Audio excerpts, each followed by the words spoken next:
Good morning, beloveds. Okay. I think that my camera may be my camera needs to be cleaned is what I'm seeing. So the video is just going to be a little hazy.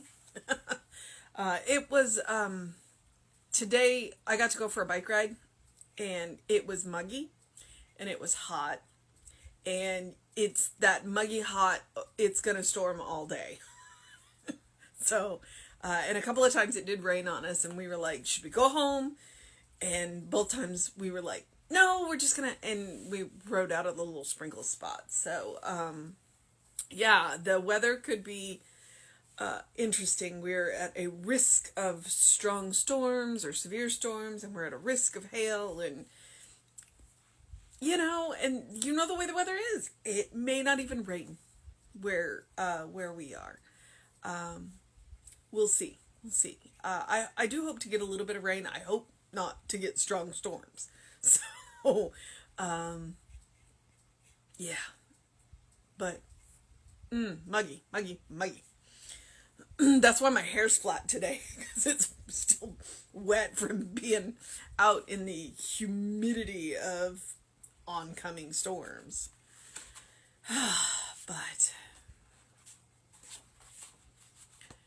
alright. It is springtime, This is what happens around here. So, it is April 23rd. Our title is, I Think of the Abundance That Is Now Mine and Thank God for It. Give us this day our daily bread, from Matthew 6:11. God gives me all that I am capable of receiving. My consciousness alone determines the richness or poverty of my thinking. I am the recipient of all that God is, and today I increase my knowledge of God. Into my thought, God pours all of his ideas. I do not live by labor alone, but by every idea in the mind of God. This is my true source of supply. Knowing this, I open my mind to receive the inflow of spiritual inspiration, which is the infinite, is forever showering upon me. I love to think with the ideas of spirit. I accept the bounty of God, for I know that his mind has planned it for me. My God is a rich mind that knows only abundance, health, and peace. These are mine today, for I am the beloved Son of the Father. The Lord giveth, but does not take away. I eat the bread of the Spirit. I am nourished in consciousness by the living truth. I hunger and thirst after righteousness, and I am filled, for God is within me, sustaining every right action. My mental food determines the kind of world in which I live. I now choose my mental nourishment as wisely as I do the physical. If my body needs a balanced diet, so does my soul. As all of truth is offered to me, I have a perfect repast from which to select. I now balance wisdom with love, joy with creative work, power with true authority. My mind is well fed with truth. Every channel of my thinking is now open and receptive to the idea of truth, which are the true living bread. I feast upon the goodness of God. I think of the abundance that is now mine and thank God for it. All right. So I have two thoughts just right off the top. Two thoughts right off the top. The first one is when you start off with worthiness. Because a whole lot of us look at our life and go, well, I'm not worthy of anything better than I've got. And that is absolute bull. That is absolute bull. Because every single one of us are children of God. We are all the children of God. That means we are worthy. We are worthy of all of the good. So because he talks about that. He talks about the richness or poverty of my thinking. And so a whole lot of us come into this world, and for a variety of reasons, we have been told that we are not worthy. And we have been told we are not worthy because of our religion, and because of our skin color, and because of our gender. And it's all bull. It's all bull. You know, we are all literally made in the image of God, because God is multiplicity in unity, diversity in the one. It's not uniformity. So let's start there. We are all worthy. And then he talks about our mental diet. It's like, you have to ask yourself, okay, if I'm feeding my body well, right there, how many of us are feeding our body well? How many of us are making the effort to eat, and I'm going to use the word real food, as opposed to processed food? You know, how many of us are making the effort to eat food that is nourishing and good for the body? And then, are we doing the same thing with our mind? Are the books that we're reading, are the movies that we're watching, the videos that we consume, the music that we listen to, are they uplifting and nourishing? Now, he did say balance. That doesn't mean that we can't have the fun stuff too. That also means that, you know, when we get off track a little bit, then it doesn't derail us completely. It is about balance. So those are my two initial things. Okay, we're going to deal with worthiness, and we're going to deal with nourishment. So I think of the abundance that is now mine and thank God for it. And that really is about recognizing all of the things in your life that you have to be grateful for, and then being grateful for them. Or being grateful for them and then thinking about all of the things because the more, when you go looking for things to be grateful for, you find more than you think you had. So, God gives to me all that I am capable of receiving. And that first sentence, God gives me all that I am capable of receiving. How much are you capable of receiving? How big is your cup of acceptance? Because sometimes, again, we're going to come back to those worthiness issues, we're holding up a thimble. And God has so much more to give us than that, but this is all we're willing to receive. This is all we're capable of receiving, because we're not worthy. No. You are a child of God. You are worthy. And that is grace. That is grace. There is nothing we have to do to be worthy of the love of God, the love of Spirit, because we are made from the stuff of Spirit. Therefore, we're worthy. So how big is your cup of acceptance? Because if you're holding a thimble up in a rain shower, you're not going to get that much. Trade that thimble up. You know. And if you're only comfortable trading it up for an 8-ounce glass, then great. Do that until you're willing to trade it up for a 16-ounce bucket. That doesn't make sense. I don't know how big a bucket.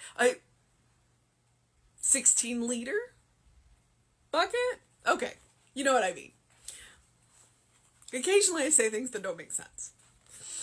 So, my consciousness alone determines the richness or the poverty of my thinking. And that's where gratitude can help, because you start looking for things in your life to be grateful for.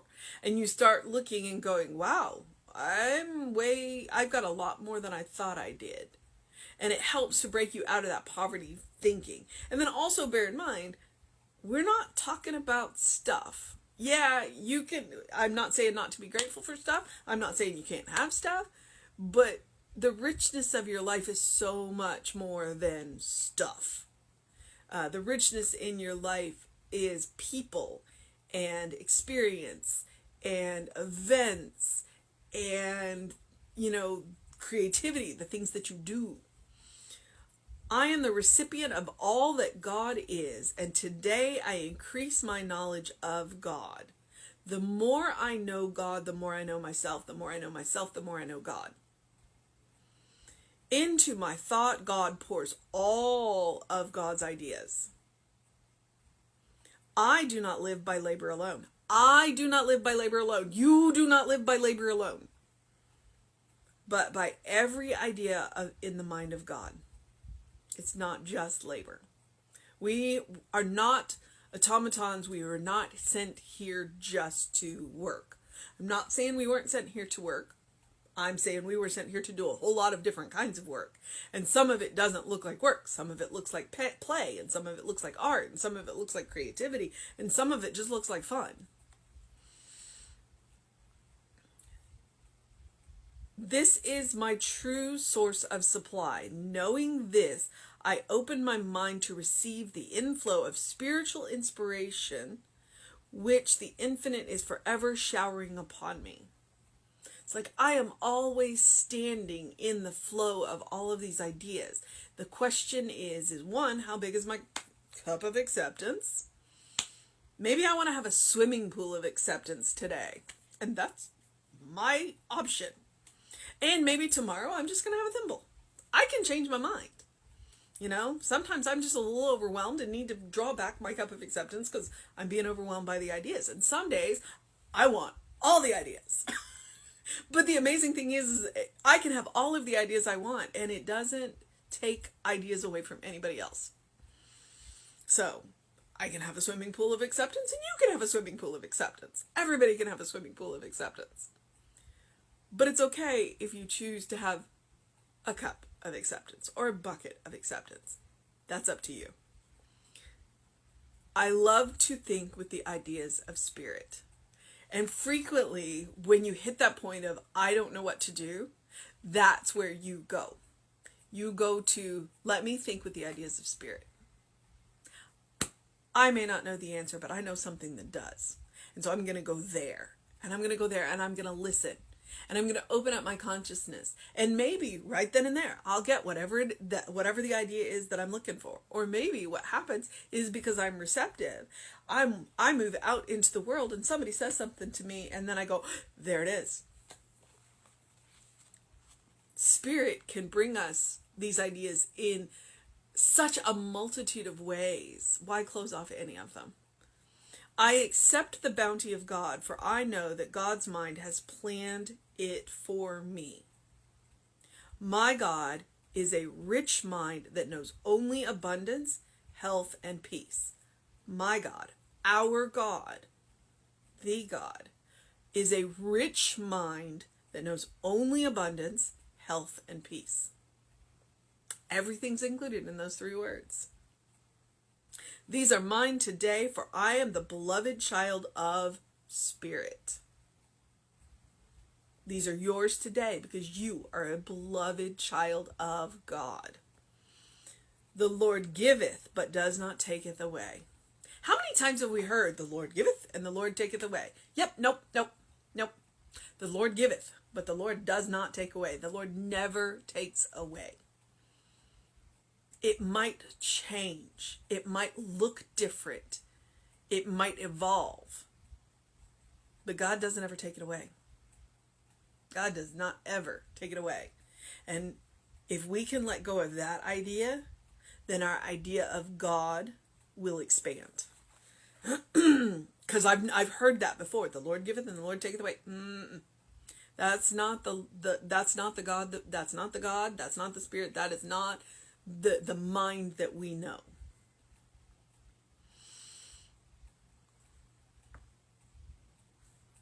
I eat the bread of spirit. I am nourished in consciousness by the living truth.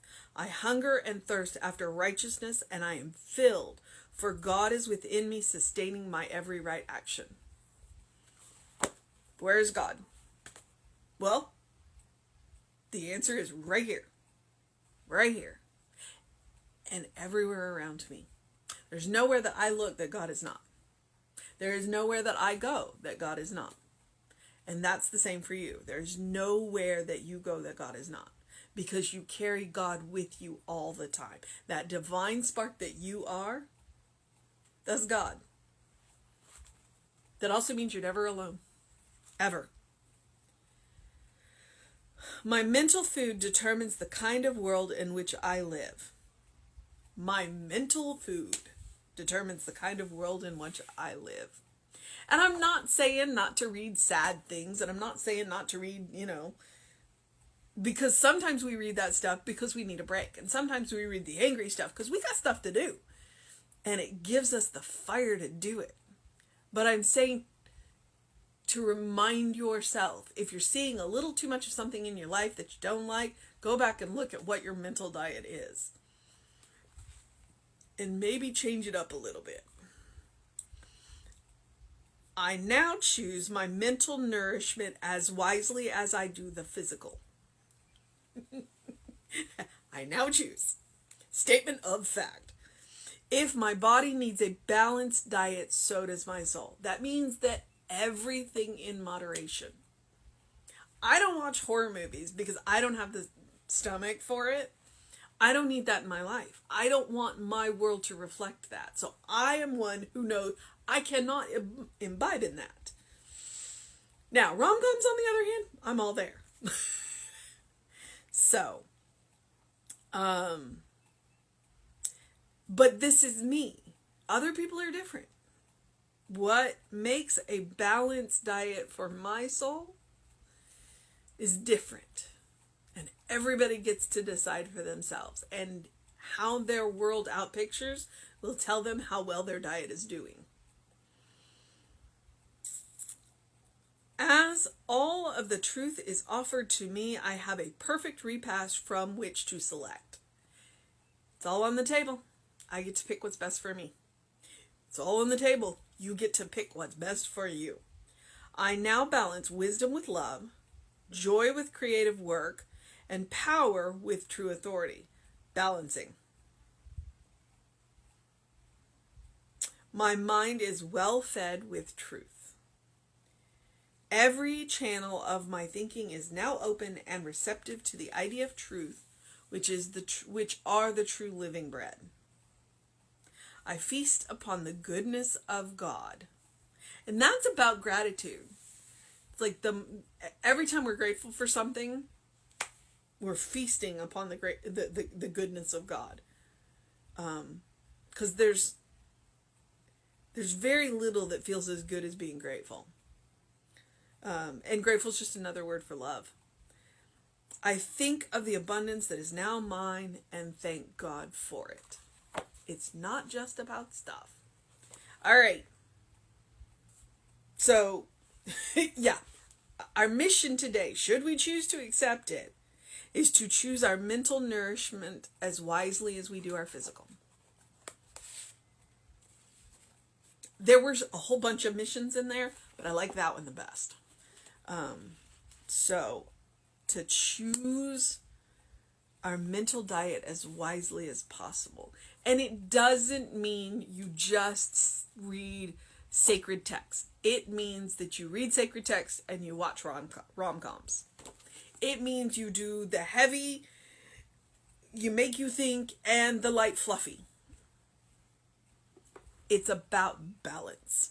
So, that is April 23rd. It is Friday. And I will encourage you to definitely be safe today. Because I don't know what the weather is going to be like in our area. So do be safe today. The storms are going to be what they are. I mean, don't get me wrong. I enjoy a good storm. I just like everybody that I care about, which is everybody, to be in a safe place to enjoy the storm. So, please do something loving for yourself. Do something kind for yourself. Do something compassionate for yourself today. Every day. Every day. You are a beloved child of God in whom God is well pleased, always and forever. You are worthy. And this is why I ask you to practice loving, kind compassion on yourself. The more you practice on yourself, the more you have to share. Start at home. Start at home. Start with the home that you walk around the world in. Loving, kind, and compassion. All right, beloveds? Super important. as you can see, I'm like clicking. I love a good bike ride, and today was a good bike ride. So do something to engage your mind and your body. Go out, get some fresh air, whatever it looks like. Maybe do it before the storms roll in if you live in this area. There's no sun. I don't think we're not going to see the sun today. It is what it is. It is what it is. But enjoy it. Enjoy the weather. Do something that really, get your heart pumping, get your mind moving. Drink some water. Take care of yourself. All right, beloveds. It is Friday. I can't think of anything that's going on. That doesn't mean there isn't, but I can't think of anything. So what I do know is that Reverend David will be on Facebook Live with you around 5 p.m. today. I always say around because sometimes he's as early as 3 and sometimes as late as 10. You never know when he's going to show up. But on Facebook Live. I should be back around 9 a.m. tomorrow. That is predicated on 2 things. One, it's Saturday. I get to go to the park if it's not raining. Because it could be raining tomorrow morning. So we'll see. But I'll be here around 9 as always. Do what you need to do to make it a wonderful day. All right? Make it a wonderful day. And do open the windows of your soul. Allow the breath of heaven to remind you you do live in heaven now. That is our grace. All right? The more we look for, the more we see, the more we see, the more there is. So, do what you need to do to make it a wonderful day. And do remember that these wonderful talks are archived on the Running Rev Ryan YouTube channel.